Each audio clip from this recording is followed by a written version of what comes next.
વડોદરા શહેરના ગોત્રી વિસ્તારમાં વીજ સમસ્યાને લઈને લોકો ત્રાહિમામ પુકારી ઉઠ્યા છે.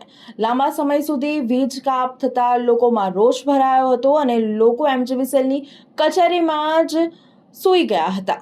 ગોત્રી તળાવ સામે આવેલ કુંભારવાડા ફળિયા સહિત આસપાસના વિસ્તારોમાં છેલ્લા 10 કલાકથી વીજ પુરવઠો સંપૂર્ણપણે બંધ રહેતા લોકો હેરાન પરેશાન થયા છે. સાંજે 8 વાગ્યાથી સમગ્ર વિસ્તારમાં અંધકાર છવાઈ ગયો હતો. સ્થાનિકોના જણાવ્યા અનુસાર વારંવાર ફરિયાદ કરવા છતાં વીજ વિભાગ તરફથી કોઈ યોગ્ય કાર્યવાહી કરવામાં આવી નથી. લોકોનો આક્ષેપ છે કે ફરિયાદ માટેનો સેમ્પલ કોલ પણ બંધ આવી રહ્યો છે. કમ્પ્લેન કરવામાં આવતી નથી. જ્યારે મધ્ય ગુજરાત વીજ કંપની લિમિટેડના કર્મચારીઓ ફોન ન ઉઠાવતા રહેવાસીઓમાં ભારે નારાજગી જોવા મળી રહી છે. વીજળી લાંબા સમય સુધી ન આવતા રહેવાસીઓએ એક અનોખું જ વિરોધ પ્રદર્શન કર્યું હતું. મોટી સંખ્યામાં લોકો સીધા જ એમજીવીસીએલની કચેરીએ પહોંચ્યા હતા અને ત્યાં જઈને કચેરીમાં જ સૂઈ ગયા હતા અને પોતાનો વિરોધ નોંધાવ્યો હતો. ભર ઉનાળામાં વીજ પુરવઠો ખોરવાતા બાળકો, વૃદ્ધો, મહિલાઓને ભારે હાલાકીનો સામનો કરવો પડી રહ્યો છે. હવે જોવું રહ્યું કે મધ્ય ગુજરાત વીજ કંપની લિમિટેડ તંત્ર આ સમગ્ર મામલે ક્યારે એક્શન મોડમાં આવે છે. ગોત્રી ગામ કુંભારવાડામાં 8 વાગ્યાથી લાઇટ ગઈ છે. જીબી વાળાને બોલાવવા ગયા, અત્યાર સુધી કોઈ આવ્યું જ નથી. તો અમારે તો નાના છોકરા હોય, બૈરા હોય, અમારે બહાર સૂવું કેવી રીતે? અને ગરમી અત્યારે તો કેટલો તાપ પડે છે. અત્યારે સવારના કેટલા વાગે સમય કેટલો થયો છે? અત્યારે 4, 4:30 પોણા 5 થયા. પોણા 5 થઈ ગયા. હજી આખી રાત બધા અવાજ છે ફરિયામાં. આખી રાત કોઈ ઊંઘ્યું જ નથી. શું માંગ છે તમારી? માંગ તો એ જ કે ટ્રીટમેન્ટ જે કરવું હોય તે તરત કરવું જોઈએ ને, એ લોકોએ એક્શન લેવી જોઈએ. પાછળ લાઇટ ગઈ હતી, પાછળના બધા બોલાવા ગયા, ત્યાં આવીને કમ્પ્લેન કરી તો કરી ગયા લાઇટ, અને આ બાજુ કેમ ના કરે?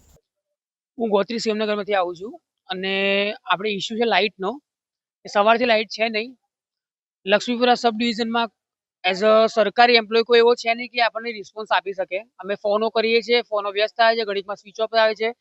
અત્યારે હાલમાં મેં 5 થી 6 ચક્કર કાપી ચૂક્યા, અમને કોઈ રિસ્પોન્સ નથી આવ્યો. બધા ગોલ ગોલ ફેરવે છે અમને લોકોને કે માણસો કામ કરે છે, માણસો આ કરે છે, માણસો તે કરે છે, પણ એમની ગાડી અહીંયા પડી હતી, માણસો હાજર હતા નહીં જગ્યા પર. અમે લોકો જઈને આવ્યા, ત્યાં જોઈને આવ્યા છે. અને આમના જે સાહેબ છે, રાઠવા સાહેબ કરીને, એ ફોન સ્વિચ ઓફ જ રાખે છે, હાજર હોતા નથી. આજે સિક્યુરિટી ગાર્ડ જે કોન્ટ્રાક્ટમાં અહીંયા હાજર છે, આજે એમની પર બધું આખી સબ ડિવિઝન એમને સોંપી દીધું છે, એ કોઈ જવાબ આપી શકતા નથી. હવે અમારા ઘરમાં કશું થઈ ગયું કોઈ માણસને આ ગરમીના એમાં, તો એનો રિસ્પોન્સિબિલિટી કોણ લેશે? અમને ખાલી એટલો જવાબ જોઈએ છે.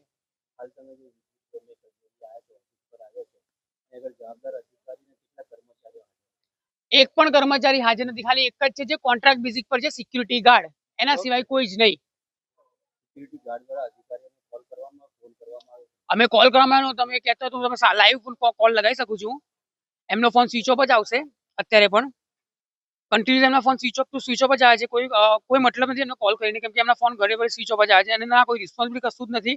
બરાબર છે. હવે આ બનાવમાં જો અમારા ઘરમાં કંઈક બનાવ બની જાય તે હાલમાં સ્વિચ ઓફ છે, કૃપા કરી પછીથી પ્રયત્ન કરો. એમના ફોન કન્ટિન્યુ સ્વિચ ઓફ છે. आप संपर्क करना चाहते हैं वह अभी स्विच ऑफ है, कृपया कुछ समय બરાબર. पश्चात અને એમના માણસો અમને એવું કે છે, હમણાં એક ટીમ હમણાં આવી ત્યાં આગળ, એવું કે છે અમને કે તમે આ નંબર પર ફોન કરો, તમારા ત્યાં વિસ્તારમાં કામ ચાલે છે. અમે ફોન કર્યો, માણસ અમને કે છે અમે બીજા વિસ્તારમાં છે. અમે એ વિસ્તારમાં ગયા તો વિસ્તારમાં પણ એ માણસો નતા. એટલે આ લોકો ગોલ ગોલ ફેરવે છે. અમારે ત્યાં લગભગ તમને કહો 1000 ની ઉપર મકાન છે. અમારે ત્યાં 1000 ની ઉપર મકાનની એ છે. આજે પબ્લિક હેરાન થઈ રહી છે. આ સવારના 4 વાગે આખી રાતનો ઉજાગરો છે અમારો. આજે અમને આનો ન્યાય જોઈએ કે આ શું છે, શું આજે 4-5 કલાકની ઉપર થઈ ગયું છે બાપુ. આજે આ 4-5 કલાકથી વધારે થઈ ગયા છે. લાઇટોનો પ્રોબ્લેમ ઇસ્યુ છે, થઈ જ રહ્યો છે. ના એક દિવસ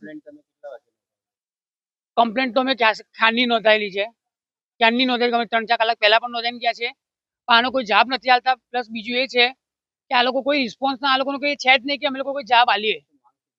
માંગ અમારી એટલી છે કે તમે ફોન ઉઠાવી એમને રિસ્પોન્સ કરો કે ભાઈ અમે આ માણસ અહીંયા છે, આ છે. આ લોકોનો ફોન સ્વિચ ઓફ ને સ્વિચ ઓફ છે. અમારી માંગ એટલી છે કે અમારા ઘરમાં કશું કોઈ થઈ ગયું.